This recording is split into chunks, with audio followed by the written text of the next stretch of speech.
क्या आप जानते हैं कि प्राचीन भारत में एक ऐसा रहस्य था जो आज भी अनसुलझा है? जानने के लिए तैयार रहें। इस वीडियो में हम प्राचीन भारत के सबसे बड़े रहस्य पर चर्चा करेंगे जो इतिहासकारों और शोधकर्ताओं को कई वर्षों से परेशान कर रहा है।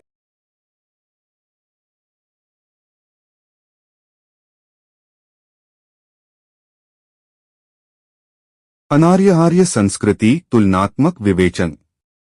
प्राचीन एवं अर्वाचीन सभी प्रबुद्ध एवं निष्पक्ष इतिहास लेखकों का मत है कि भारत के मूल निवासी अनार्यों की सभ्यता संस्कृति आर्यों से अधिक उन्नत व प्राचीन है। विदेशी आर्यों ने जब आक्रांता रूप में यहाँ प्रवेश किया तो उन्हें यहाँ के मूल निवासी निषाद नाग एवं द्रविड़ों से युद्ध करना पड़ा। मूल निवासी काफी बलवान और योद्धा थे, पर आर्य उनसे ज्यादा लड़ाकू और चालाक थे। उनके अस्त्र शस्त्र भी लोहे के कारण अधिक मारक थे, जबकि अनार्यों के अस्त्र शस्त्र में लौह का प्रचलन तब नहीं हो पाया था। आर्य ठंडे भूभाग से आए थे, इसलिए उनका कद लंबा व सुदृढ़ था। आर्य लंबे गोरे मंजी आंखों वाले निर्दयी हमलावर थे, जबकि अनार्य आर्यों की तुलना में कुछ छोटे कद कांठी वाले सांवले काले वर्ण के थे। उनकी आंखें काली, बाल काले व नाकंश आर्यों से भिन्न थे। युद्ध में आर्य आक्रामक थे व अनार्य रक्षात्मक। सबसे बड़ी बात यह कि आर्य योद्धा चालाक व छल प्रपंच में माहिर थे। अनार्य अपनी वचनबद्धता व सत्यनिष्ठा पर विश्वासी होने के कारण आर्यों के छल को नहीं समझ पाए, जैसे असुर राजा बलि के साथ वामन विष्णु का छल। 100 वर्षों के तथाकथित देवासुर संग्राम के बावजूद मूल निवासियों को आर्यों से पराजित हो विंध्य के दक्षिण पूर्व दक्षिण भारत पलायन करना पड़ा। विजयी आर्यों ने अब अनार्यों को दास दस्यु दानव असुर राक्षस आदि बदनाम देकर उन्हें मनुष्य की श्रेणी से इतर करार दिया। आज भी कट्टर हिंदू धर्मशास्त्र मानने वाले द्विज इन मूल निवासियों को मनुष्य मानने से इनकार करते हैं, घृणा की दृष्टि से देखते हैं। वर्तमान भारत में आर्य जातियां कौन हैं और मूल निवासी अनार्य जातियां कौन हैं, हम यह आगे स्पष्ट करेंगे। अभी दोनों में तुलनात्मक सामाजिक, आर्थिक, राजनीतिक, शैक्षणिक सांस्कृतिक अंतर मुलाहिजा करें। निवास एवं रहन-सहन। तमिल साहित्य से यहाँ के मूल निवासियों की सभ्यता का जो पता चलता है उससे ज्ञात होता है कि वे आर्यों से अधिक सभ्य व उन्नत थे। वे मकानों में निवास करते थे। अनार्य लोग पक्के ईंटों या पत्थरों से मकान बनाते थे। वे भवन निर्माण कला में बड़े प्रवीण थे। वे नगरों में भी निवास करते थे, जिनमें परकोटे व किलेबंदी रहती थी। परकोटे के अंदर ही कूप जल व निकासी के लिए पक्की नालियां बनाते थे। उनका निवास एवं रहन-सहन सामूहिक था। वे चांदी सोने के आभूषण पहनते थे, जबकि आर्य अभी तक पशुपालक व घुमंतू ही थे। मूल निवासी अनार्यों में मातृसत्तात्मक परिवार होते थे, जिसमें माँ ही कुल स्वामिनी होती थी। मातृ प्रधानता के कारण माँ की मायके की संपत्ति में भी भागीदारी होती थी और भाइयों की संपत्ति में भी हिस्सा प्राप्त करती थी। अनार्यों में चचाजात भाई बहन में विवाह होते थे, जबकि आर्यों का मूलाधार पितृसत्ता एवं वर्ण व्यवस्था थी। अनार्यों में वर्णजाति व्यवस्था न थी। कृषि एवं व्यवसाय। कृषि कार्य में अनार्य बड़े कुशल थे। वे अन्न बीज धरती में बोकर फसल उगाते थे। सिंचाई के लिए कूप या ज्यादातर नदियों से नहर निकालते बांध बांधते थे। वे अच्छे शिल्पकार व कला प्रेमी थे। मिट्टी के बर्तन बनाने के साथ ही अन्न रखने के लिए कोठियां बनाते थे, जबकि आर्य अभी तक घुमंतू चरवाहे व खानाबदोश ही थे। मात्र पशुपालन ही उनका व्यवसाय था।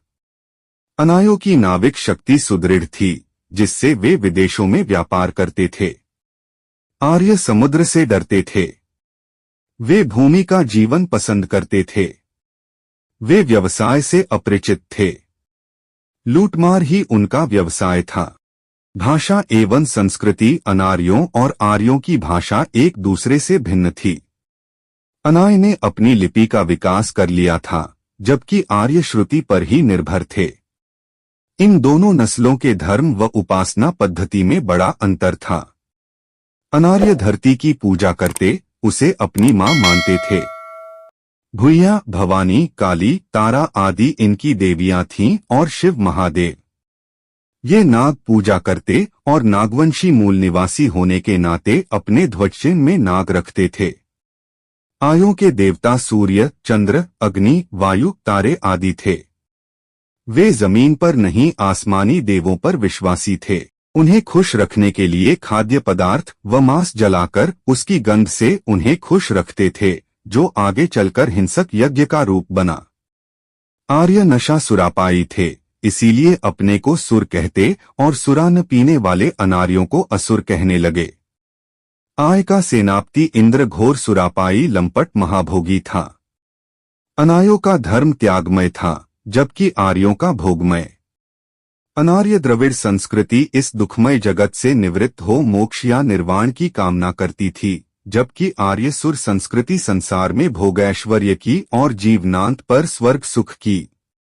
आर्यों ने अपने मन में एक काल्पनिक स्वर्ग बना रखा है, जो एक मृगमरीचिका ही है। आर्यों के वंशज हिंदू द्विजों में आज भी इसे देखा जा सकता है। राजनीतिक शासन व्यवस्था। अनार्यों की शासन व्यवस्था पंचायती थी, जबकि आर्यों का शासन राजतंत्री अधिनायकी था। जिसकी लाठी उसकी भैंस उनकी व्यवस्था थी। आर्यों का विश्वास लोकतंत्र में नहीं था, जबकि अनार्य लोक जीवन और लोक व्यवस्था में हिमायती थे। धर्म व उपासना पद्धति। आर्य मुख्यतः सूर्योपासक थे, जबकि अनार्य लौकिकवादी। एक ईश्वरवादी आर्यों में बलि प्रथा थी, तो अनार्यों में भक्ति।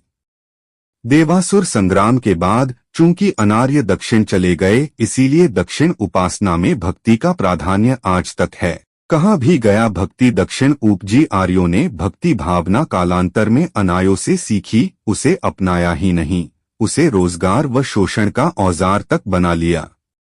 समग्रतः कहें तो अनार्य द्रविड़ मातृ प्रधान थे, तो आर्य पितृसत्तात्मक। अनार्य क्षेत्र प्रधान, तो आर्य बीज प्रधान। अनार्य मानवतावादी, तो आर्य देववादी गोत्रवादी वंशवादी। दोनों का डीएनए सर्वथा पृथक है। अनार्य समष्टिवादी, तो आर्य व्यष्टिवादी। अनार्य पंचायती, तो आर्य सामंतवादी। प्रथम जनतंत्रवादी, तो दूसरे अधिक नायकवादी राजतंत्री। द्रविड़ गुणवादी थे, तो आर्य जन्मवादी। अनार्यों में सार्वजनिकता थी, तो आर्यों में वंशवादी अहंकार। आर्यों को अपने गोरेपन व शारीरिक सुंदरता का घमंड था। अनार्य में मानसिक सौंदर्य का। अनार्य समाज सेवी सहयोगी थे, तो आर्य दूसरों से सेवा लेने में पोहगर और क्रूर। आर्यों में वंशानुसार भेद है, तो अनार्यों में भेदभाव शून्यता। आर्य प्रवृत्ति एक देशी वंशवादी जातिवादी है, तो अनार्यों में समानता अनाशक्ति विश्वसनीयता है। आर्यों में आशक्ति और महत्वाकांक्षा है, कामनाओं की बाढ़ है, तो अनार्यों में परम धन संतोष मैत्री भावना। आर्यों में स्थायी रागद्वेष, तो अनार्यों में ज्ञान लोक व प्रेम भावना। आर्य में असीम एकाधिकार और केंद्रीयकरण है, तो अनार्यों में विकेंद्रीकरण की भावना है। इस सत्य को आज भी आम आर्य हिंदू द्विजों व अनार्य मूल निवासियों के वंशजों, जो पिछड़े दलित आदिवासी लोग हैं, में देख सकते हैं, जो देश में उत्पादन और निर्माण करते हैं। ऊपर हमने आक्रांता विदेशी आर्यों और यहाँ के मूल निवासी अनार्यों में जो अब छूत शूद्र ओबीसी एससी दलित एवं एसटी आदिवासी व सभी वर्ग जाति की नारियां जो वर्तमान में देश की आबादी की 85% हैं, के मौलिक विभेद का दिग्दर्शन कराया है। वैसे बहुत काल तक एक ही भूमि देश में निवास करने से यहाँ के मूल निवासी भोले अनार्यों व बाहर से आए आक्रांता आर्यों दोनों ने परस्पर बहुत सीखा है, प्रभावित हुए हैं। रक्त संबंध में भी मिश्रण हुआ है और अगणित द्रविड़ अनार्य मान्यताएं आर्यों हिंदुओं में व अगणित आर्य मान्यताएं अनार्यों में समा गई हैं, जिनका जातिगत पार्थक्य नहीं किया जा सकता। व्यक्तिगत भिन्नता अभी भी देखी जाती है। पर सर्वोपरि विशेषता यह कि तथागत बुद्ध प्रदर्शित माध्यमिक दर्शन एवं विशुद्धि मार्ग द्वारा जो बौद्ध धार्मिक महाक्रांति हुई, उसने भारतीय धर्मों संस्कृतियों के रुख को बदल दिया। सभी अपने धर्मों को बौद्ध सदाचार और बौद्ध मान्यताओं के अनुरूप सिद्ध करने लगे। आप देखें कि निदकर जी ने भारतीय संस्कृति के 4 अध्याय पुस्तक में इसे स्वीकार किया है। रवींद्रनाथ टैगोर ने इस देश की साझा संस्कृति को जन महासागर कहा है और इसे बल देने में बाबा साहेब डॉक्टर आम्बेडकर द्वारा निर्मित भारतीय संविधान का बड़ा योगदान है। पर दुखद यह कि आर्य धर्म, वैदिक धर्म, द्विज ब्राह्मण धर्म, हिंदू धर्म जो एक ही है पर्यायवाची है, वह हिंदू ब्राह्मण वर्चस्व को सर्वोपरि रखना चाहता है। जो श्रम नहीं भोग चाहता है, सारी भौतिक सुख सुविधाएं सत्ता अपने में ही समेट लेना चाहता है। वर्तमान में इस दिशा में उसके फासिस्टी कदम तेजी से बढ़े हैं। देश का लोकतंत्र खतरे में है क्योंकि आजादी के 6 से 7 दशकों में देश के विभिन्न धर्मों संप्रदायों में जो एकता, समरसता, साझी विरासत बनी थी, उसे ही वह दक्षिणपंथी संगठन व उसकी नाभिनाल से जुड़े कितने ही अनुषांगिक संगठन हिंदू राष्ट्र के नाम पर ध्वस्त करने में हिंसा के रास्ते सन्नद्ध हैं। उनका उद्देश्य हिडन एजेंडा ब्राह्मण द्विज वर्चस्व ही है। वे देश के आम आदमी को गुमराह करते, कहते कुछ और करते कुछ हैं। वे भारतीय संविधान को उलटकर मनुस्मृति व्यवस्था, जिसे वे मनु धर्मशास्त्र कहते हैं, लागू करने की दिशा में अग्रसर हैं।